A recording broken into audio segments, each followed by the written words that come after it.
안녕하십니까. 안전을 강의하는 앤서니입니다. 지난번에는 저하고 competency에 대해서 한번 얘기를 해봤어요. 오늘은 얘기해볼 주제가 뭐냐면요. 그렇다라고 하면 함께 다 같이 일한다라는 것은 과연 무엇인가? 함께 일을 할 때는요. 두 가지 중요한 개념이 있습니다. 첫 번째는 커뮤니케이션이고요. 두 번째는 cooperation, 협력을 한다라는 개념입니다. 예. 커뮤니케이션과 cooperation. 과연 어떤 차이가 있느냐? 커뮤니케이션의 어떤 진정한 의미는요. 적절한 정보의 flow, 흐름을 이야기합니다. 예. 어떠한 정보가 생성이 되면 그 정보가 필요한 사람한테 정확하게 그 정보가 흘러 들어가야 되거든요.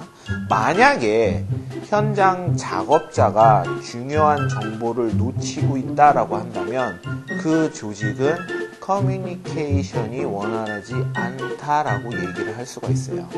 그러면 이 커뮤니케이션을 원활하게 해주는 툴, 형태는 어떤 것이 있느냐?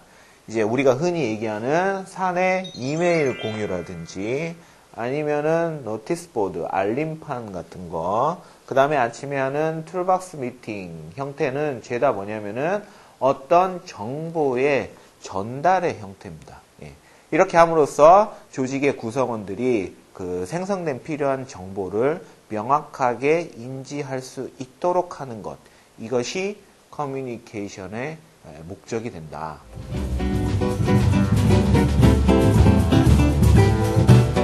커뮤니케이션과 더해서 뭐가 있어야 되느냐? 코퍼레이션, 협력이 원활하게 이루어져야 됩니다. 이 협력은요, two-way interaction이에요. 상호 간의 상호작용입니다. 결국은 양 방향의 상호작용. 도대체 이게 무슨 말이냐?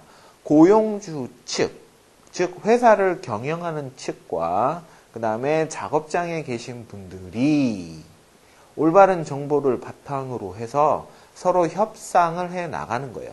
근데 협상하니까는 여러분들은 뭐 사측과 뭐 노동자 사이의 어떤 임금 협상 뭐 이런 것만 생각하기가 쉽잖아요.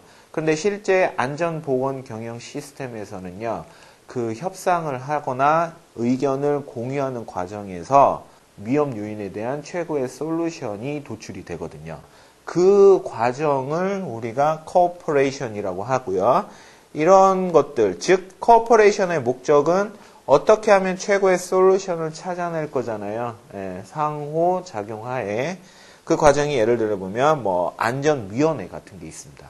세이프티 커뮤니티를 열어서 고용주 측과 그 다음에 노동자 측 대표가 모여가지고 이제 서로의 안전 사항에 대한 의견을 공유하는 거죠. 이러한 것들을 코오퍼레이션이라고 합니다.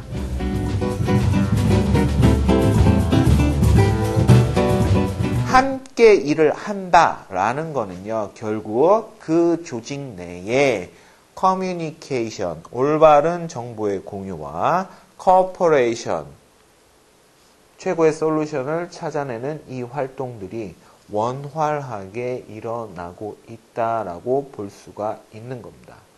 여러분들은 학교나 직장 생활에서 조직 구성원들과 커뮤니케이션 그리고 코퍼레이션을 잘 하고 계신가요? 예. 이 코퍼레이션과 커뮤니케이션을 하는 것은요, 그렇게 쉬운 문제가 아닙니다. 왜냐하면 코퍼레이션과 커뮤니케이션은 기본적으로 사람을 이해해야 되기 때문에 그렇거든요. 그래서 다음 강에서는 우리가 사람을 이해한다라는 것은 무엇인가, 이거를 가지고 얘기를 해보겠습니다. 이상 앤서니였습니다.